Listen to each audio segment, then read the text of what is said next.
Hi everyone, it's Anne, and we're gonna continue the watercolor class with the wreath note card that we did not get to.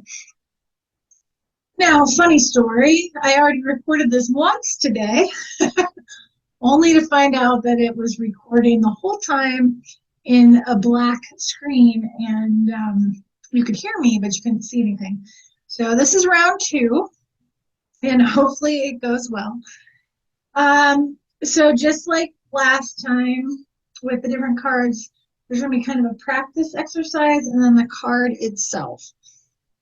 So the practice exercise is going to be practicing some brushwork to create some different leaf shapes.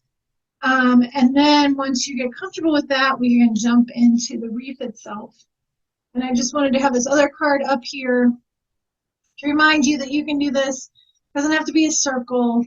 You go across a card, go up and down on a card. This is something you can be pretty creative with. The Merry Christmas was just a stamp from, I think, Hobby Lobby. You can also freehand messages down here in the middle for you. The first things first, I'm going to start with the practice strokes. And so you'll end up with maybe a sheet of paper similar to this that you can refer to as you paint to kind of refresh your memory. I'm going to use the same palette that we used in class. So for those of you that have that, I'm going to start out kind of using this kind of lighter sap green or yellow green. I'm going to use that a lot throughout this painting and then add some other greens into it. I'm also going to use, you should have a cup of water. Pencil's optional. And then I'm going to be using 2 round brushes, the ones we had in class. Probably the smaller one most. As long as your brush can hit a nice point, that's what's going to be important. And then I have a cup of water and some paper towels. So water, paper towels, brushes, and paint, and you should be good to go. Now, when it comes to starting the, or working on the leaves, I guess I am going to be using the larger brush here for a little bit. But you can practice with any brush you have. I'm going to mix, so I have pre-wet, the different squares here because of this. This is like a cake watercolor as opposed to like a liquid tube. I'm going to just get some ready for me to be easily able to grab. So I've just added some water and I'm transferring it over here, and that way I can blend it too. And then again, I don't really want my brush dripping wet. I want some moisture in there, but not to the point where it's really, really so wet that I don't have any control. Hopefully this is going to show up for you guys well enough. I'm trying to maximize the light here. Okay, so first leaf shape I'm going to do is pretty simple. You would just press down hard on your brush and then gradually lighten up. You get to a point. Okay, so I just stepped away a second to kind of work on lighting. So we're going to try this again. And so I'm going to repeat kind of what I was saying. So again, I don't want a lot of water on my brush so much that it's really kind of dripping, or I want enough that I've got some moisture and some flow, but it's not really kind of out of my control. And then I want you to realize too that the video makes this seem darker than it is in real life. So keep that in mind as we go through this tonight, that it's not quite this dark and vibrant. Again, so with this leaf pattern, what I'm going to do this is I'm going to, again, press down. I might curve it a little bit and then lighten up and come to a point. And maybe this would be something that I would alternate around a stem.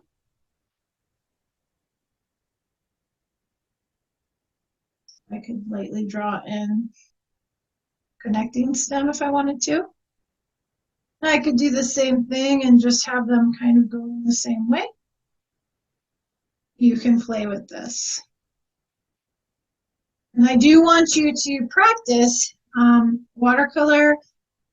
It really does come down to practice, getting very comfortable with knowing how much water you want for whatever technique you're working on, or how much paint.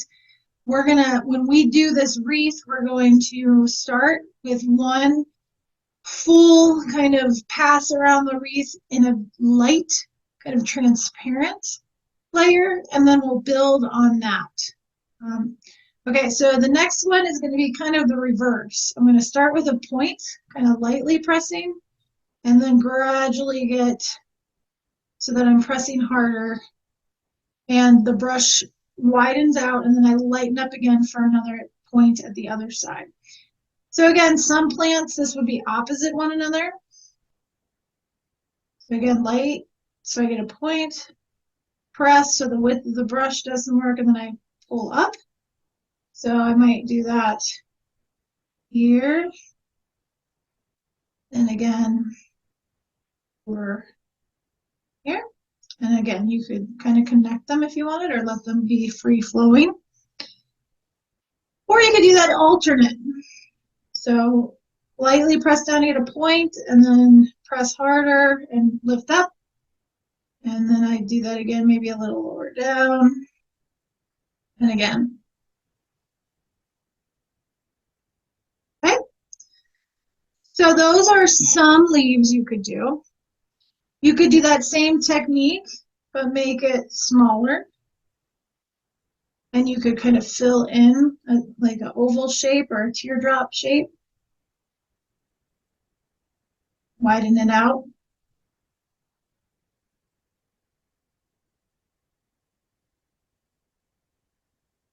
Likewise, you can do this, but kind of do indicate a center vein. So I'm going to lightly press, get a little harder with my brush, and then lift up just like over here. But then I'm going to repeat that, and I can do it on either side, depending on my curve, but start again, come down, and leave a little bit of a white line in the center. I'm going to fill that one in. I'm going to redo that so you can see it better. So again, maybe do one up here. Light, press down. Start again at the top, press down, and leave a little white line in between the two sides. I can make it look like it's on its side or turning on the side by kind of curving like that. And then since I want it maybe like it's curved that way, I would do a thinner band above it, repeating that edge and leaving the white line kind of higher up to the top. And I can do that on this side as well. You can play with that. And the cool thing is, and again, I'm going somewhat quickly with a video. You can pause at any time, work on something, and then come back to it or start the video again. So I don't mean to be going fast. I just figured you can do this at your own pace. Now, the cool thing about this is we can easily turn these leaves into holly so I'm going to start with that simple shape, pressing down, and then I'm going to add little points on the edge of the leaf.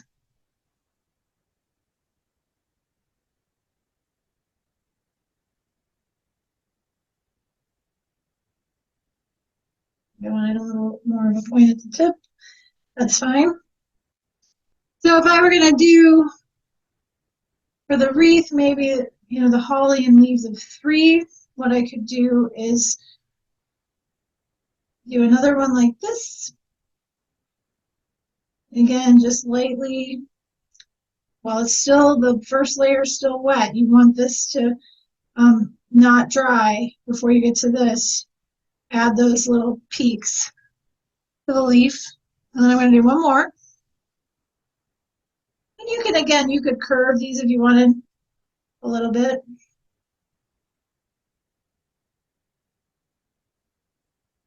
Make one side a little bit narrower than the other. On that a little bit. And again, that looks pretty dark on the video, but I am actually working somewhat light. Then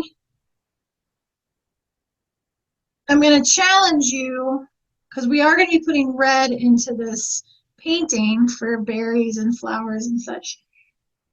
Don't be afraid. So I just rinsed and I switched out. When this dries, I would come in and maybe put a berry so it overlaps the leaf, and it'd be pretty defined. So like here, I could, because it's a lot of white, I could do it now. I'm going to leave a little bit of white as kind of a little place where the light is hitting this. But while this is still wet, experiment with like just lightly touching to the wet leaf in a place or two, and let the red kind of move into that green in a soft way. Having that carry throughout the painting is actually going to look very pretty if you do that here and there in your green leaves. Now again, when this dries, I might come back and do a more defined berry right here, over here, or you could just put a few out here if you want. So that's holly. Then we're going to get into our evergreens, our conifers. They vary a lot by how many needles they have, the length of their needles. White pines, it tends to be real long, kind of soft needles, whereas spruce, if you guys have ever gotten a blue spruce for a Christmas tree or have it in your yard, you know those are short and pretty sharp, firm. Others fall in the middle of that. So with that, needles are going to be pretty easy as you get. Now you can do it with the larger, like if you have a larger brush again, if you can get a nice point. And it's just, I'm bracing for stability, my hand on the page, you might not need to do that. And I'm doing kind of light flicking motions. And it's good to have different lengths for some of this. You're just going to go on either side. This would be more kind of a longer needled. And it's okay if it's a thicker area of green that kind of all runs together, and then some are more defined. That's nice to have that variation. And I'm just kind of going back and forth on an imaginary center line. You can draw that center line in if you want, but you don't have to. If I were to do this with the smaller brush, again, it might just give me a little bit more control. But keep in mind too, so maybe I have some evergreens in my wreath that are short needled and maybe thicker needled. So I can just kind of go along each side of a stem.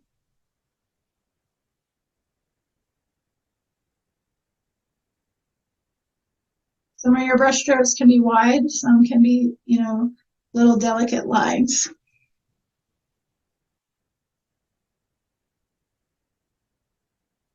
And then you could do, so again, just practice, because in some places you might have just some lines here or there to give the impression. So practice doing curved ones,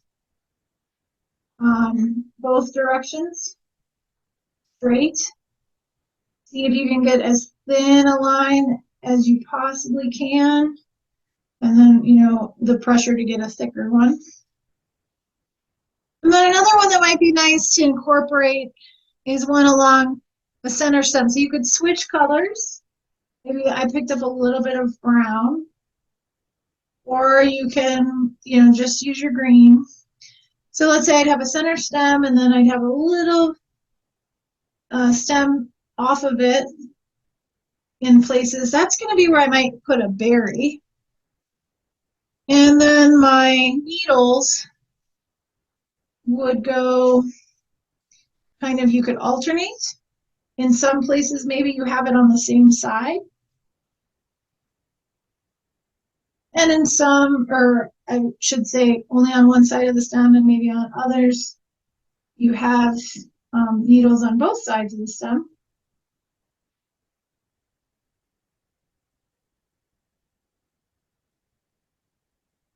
It looks something like that. And then I would take my red little circle with a little bit of white left, white spot left. Can you see that?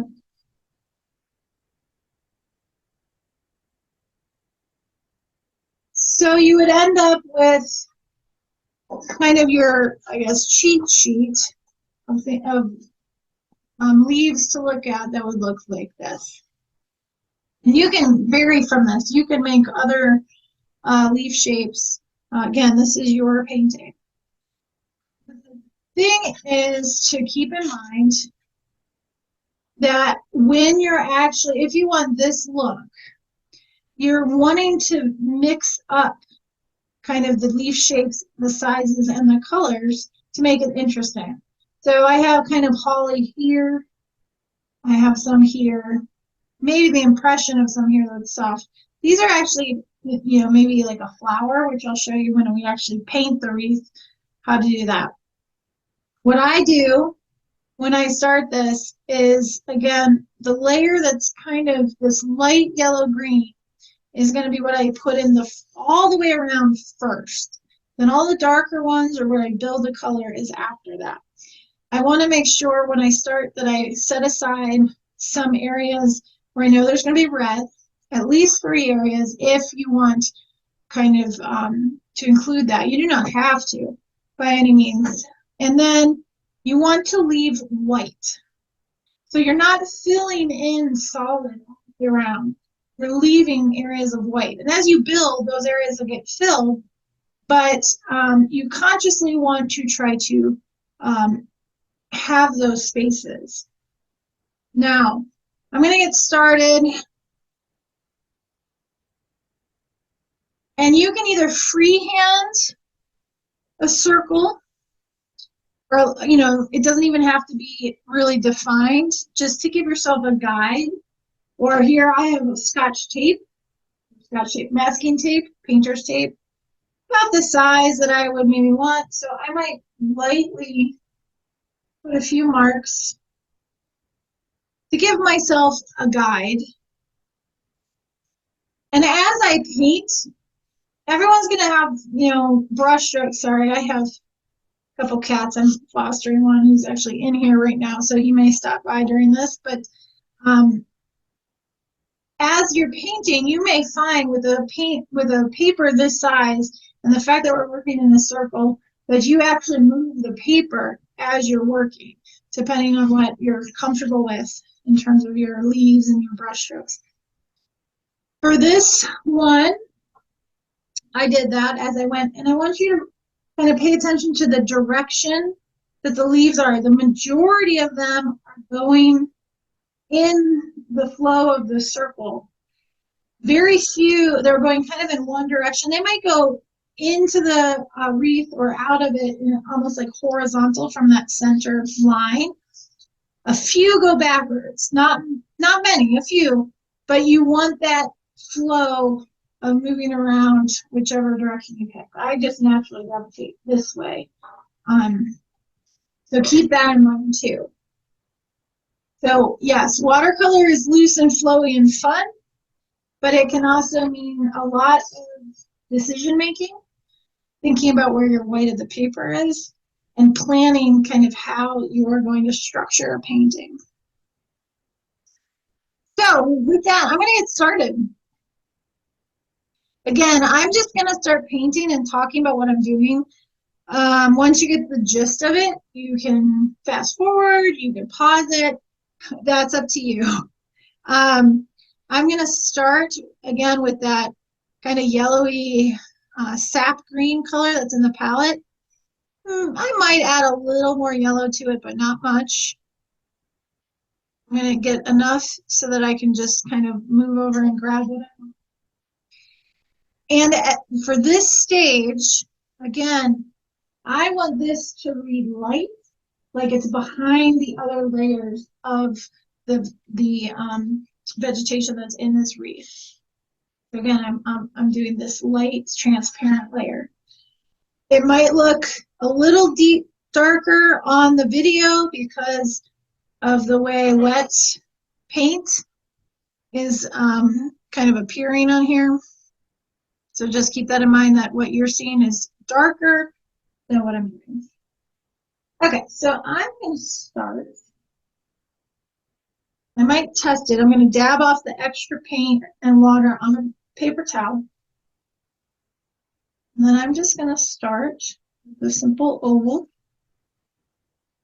Maybe all of them. And it's okay if it's not perfect or it's a little bit off what you were intending. These are all going to blend.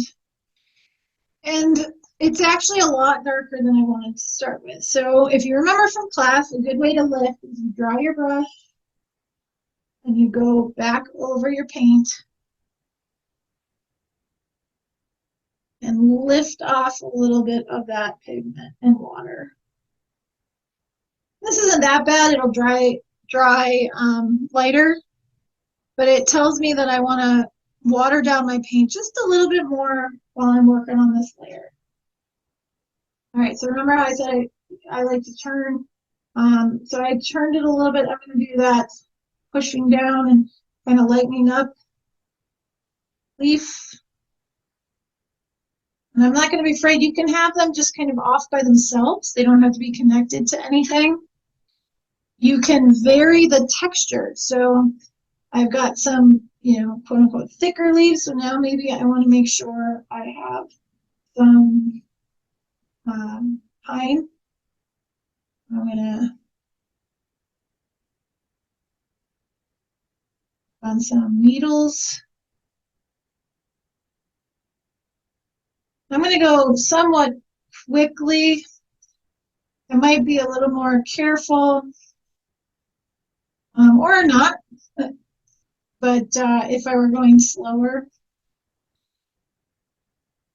I'm gonna repeat another one.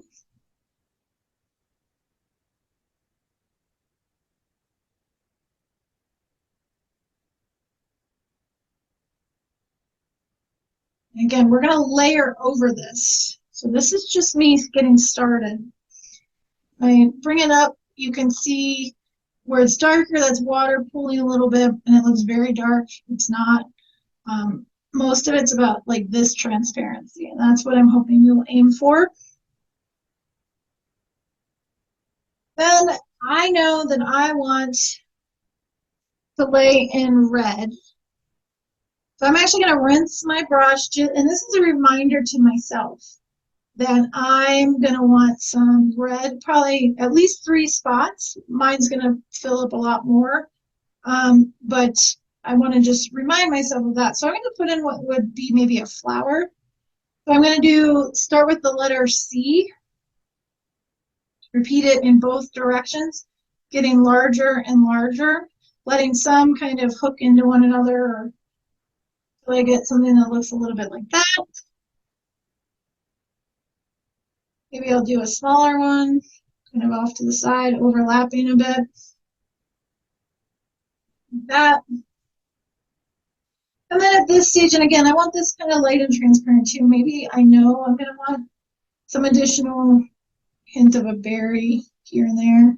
Different sizes, so keep things different sizes, makes it more interesting. So some that are a little larger, some that are just maybe dots.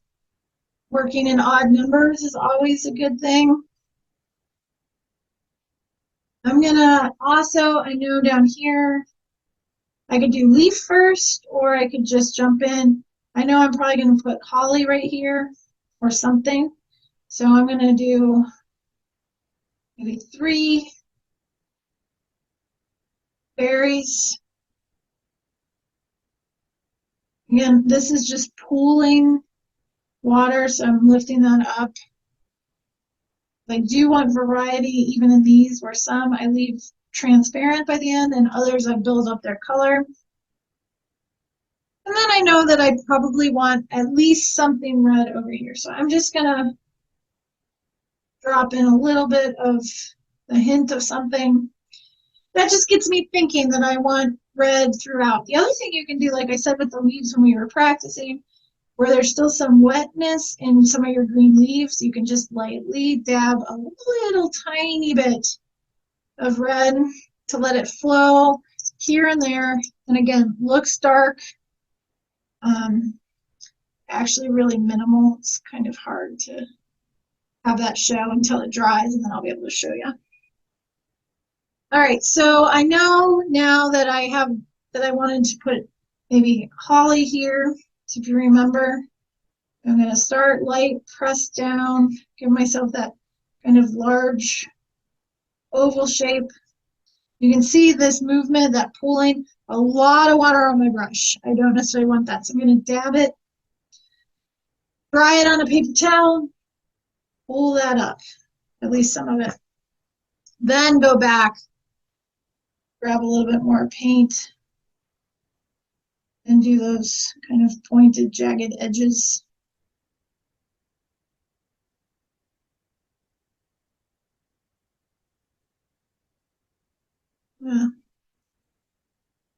Grab some more paint, do the same again. This is already dry, so I'm going to overlap it a bit already.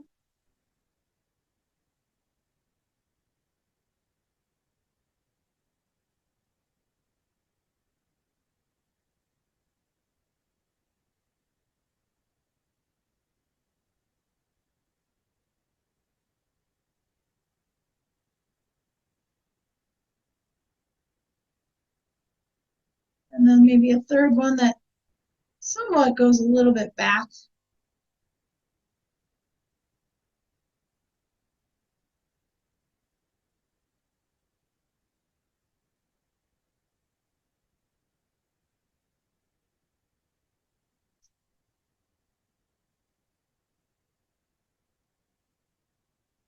All right, so I'm going to keep going and build. So maybe up here, I'm going to want some smaller ovals.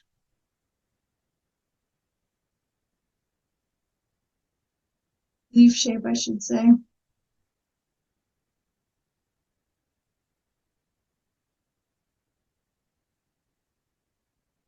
Kind of curving around. I'll do a little center stem. Give that impression. Maybe also out here.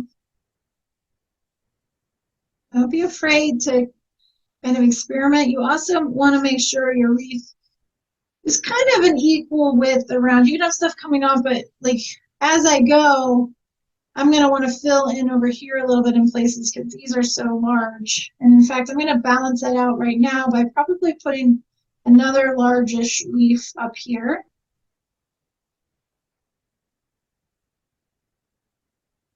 Maybe another holly just to repeat it.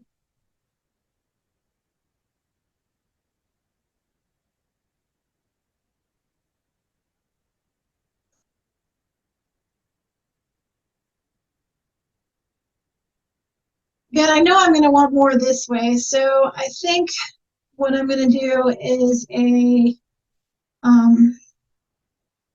one of those, like a pine needle with the berries that went on each side.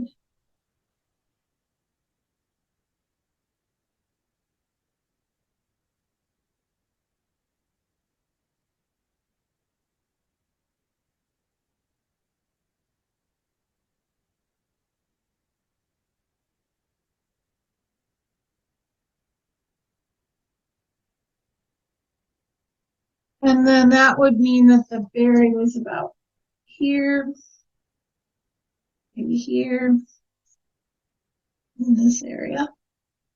I'm going right over top of some of the leaves that I've done already.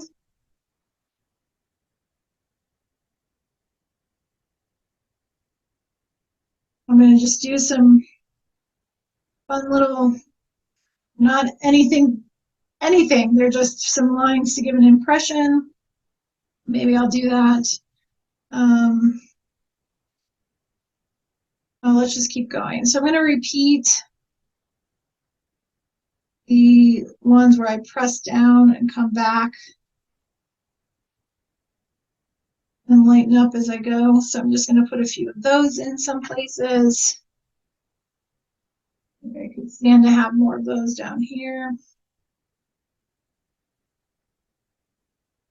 But hopefully you can see how this is starting to build. And I'm going to do this all the way around.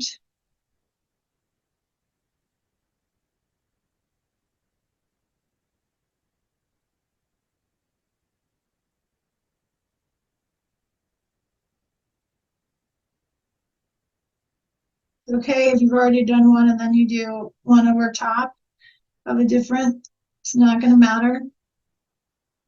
I'm going to make sure I have some needles up in this area since I have so many right here. So again, I might just give the impression of some in these spots, so some needle like brush strokes. And then here I might actually do a little bit more defined.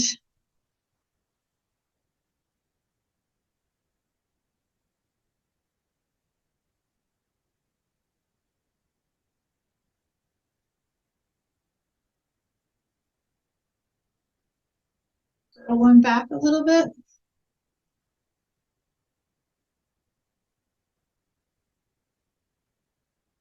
Okay, so now we're starting to get there. Lifting up some of this because again, I didn't want this super dark just yet.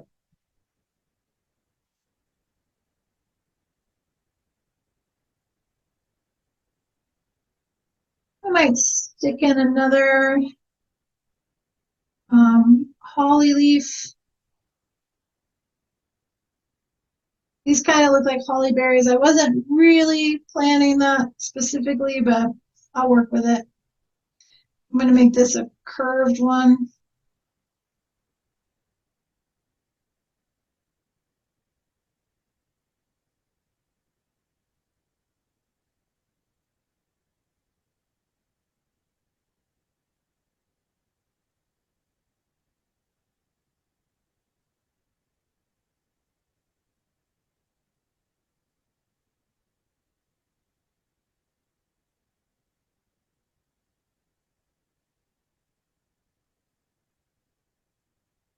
You don't have to do 3 each time you do that, but you could. That's up to you. You could do 1, you could do a couple. I am going to have one that like kind of goes off the page, so to speak.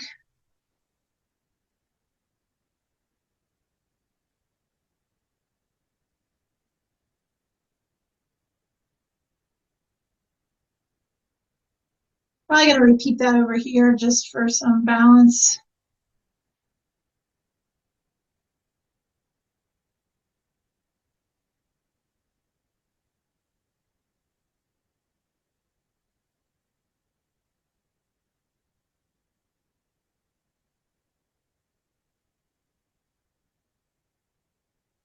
More needles.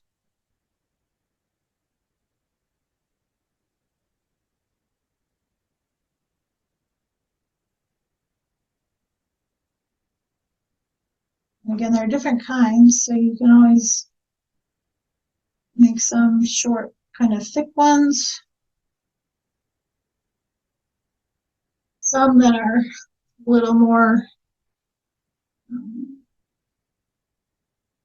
kind of defined, some that are just the impression.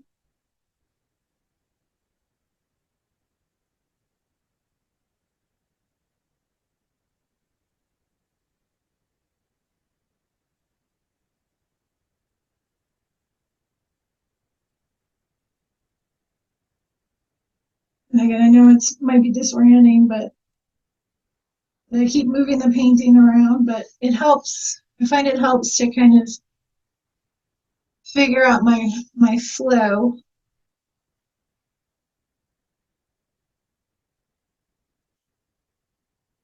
Put some smaller leaves here.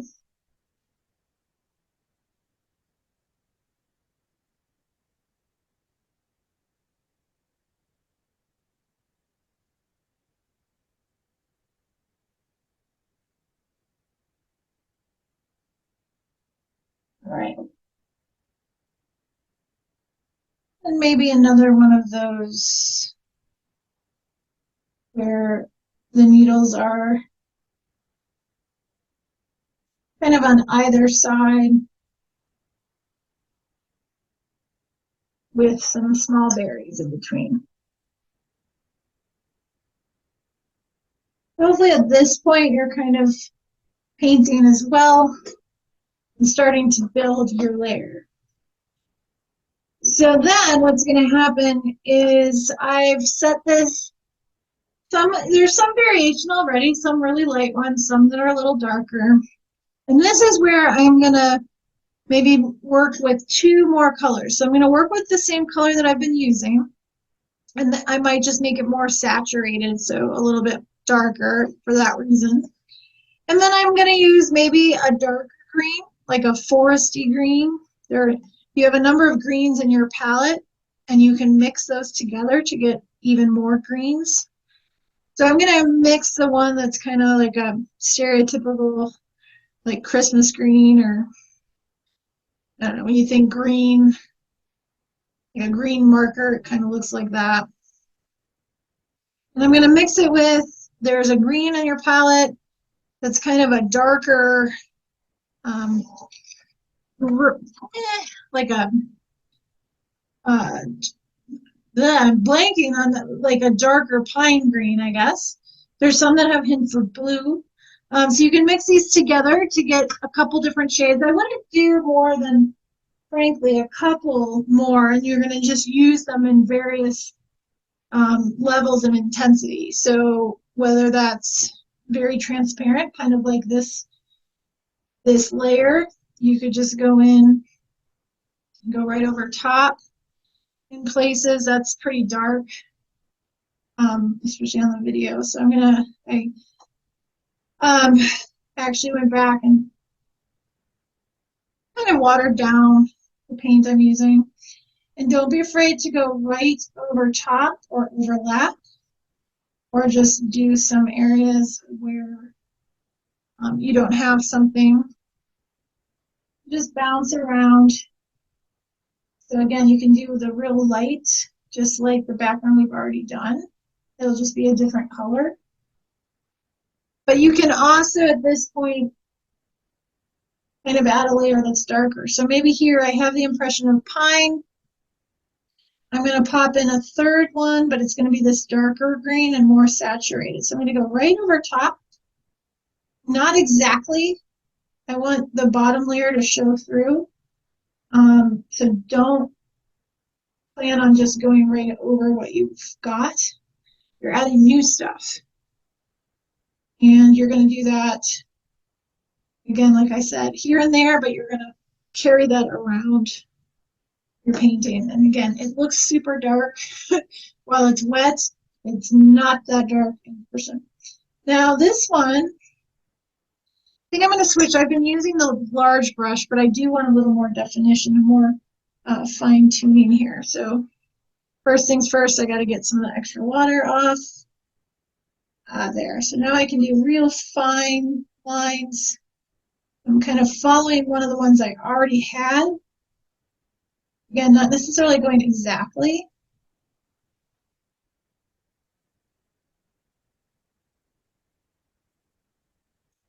So I'm defining it a bit. I'm going to also grab the first color. And in this case, I do want to darken the leaves that I already have. So with these, kind of the holly, I'm going to do what's called a glaze. So when we were working on the ornaments, we did this too. where now that the first layer is dry, if I go over it again, it's going to intensify that color. I'm not worried about doing it perfectly. If it's a little messy and outside the original lines, that's fine. In fact, you might want that. And then this is a good time to also take maybe the darker color you're working with and dab it in places. Again, that idea of that wet on wet that we worked on with the other cards. And then, again, I'm going to do a little bit intense, a more intense mimic of these leaves that I had here. I'm going to go right over top over here. I'm not going to hesitate to do, you know, kind of go over what I did. I'm not avoiding what I've already done. In fact, I want to overlap in interesting ways. Don't forget about the red. So I'm using two of the reds. One's a tomato and one's got a little bit more hint of burgundy. They're next to the like fuchsia color.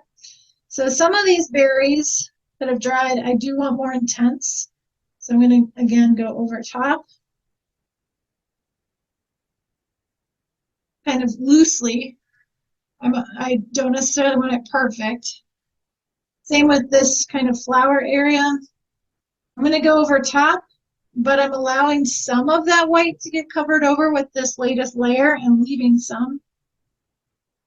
Some of these berries that I did lightly with that transparent, I'm going to leave them that, and I might add more that are more intense or go over a couple of them so that I have variety in kind of what the berries look like. And again, how,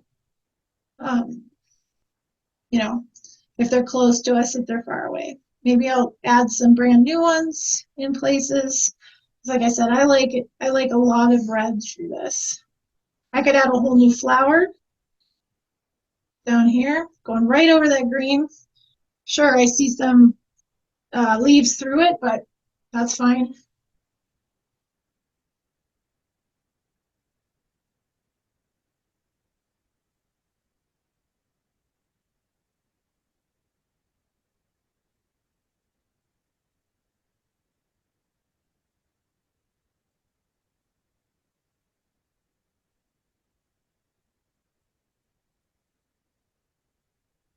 Anyway, hopefully you can see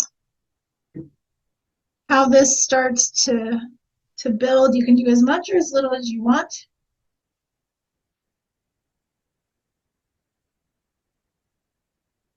Add little touches here and there, leave white. Leave some to be very light, others you darken.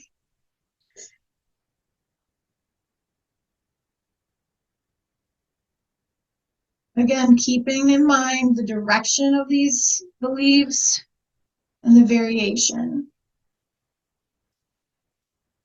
I'm going to switch to my other darker green. And in reality, I'm kind of just working with two for this one. But because of the different levels of intensity, it looks like a lot more.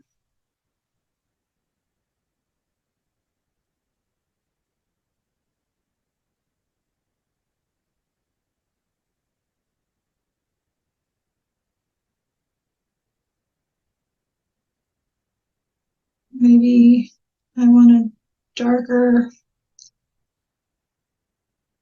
another strand or another branch of needles here going right over top. The ones I had, but this one's darker, so it looks closer to us. Switch my direction a bit so they're not all going the same way.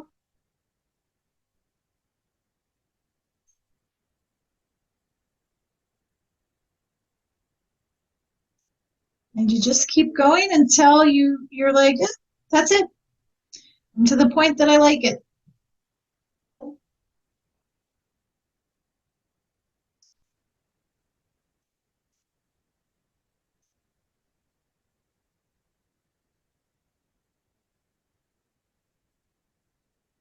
You can never have too many red berries.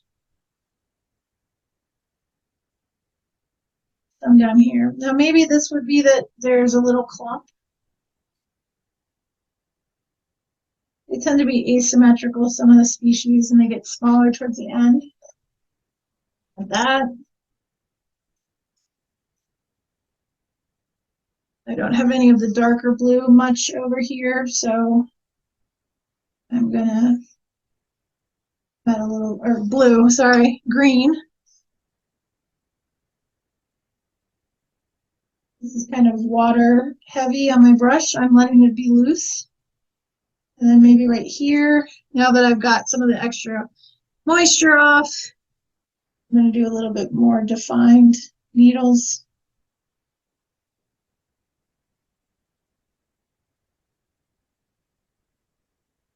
Going back to my first yellowy green, but I'm doing it with more intensity. So more pigment, less water. Going over top there. And I think I'll just do that a little bit on these bigger leaves here. And then I'll probably call this done. It's okay if I brush into that red and the red carries.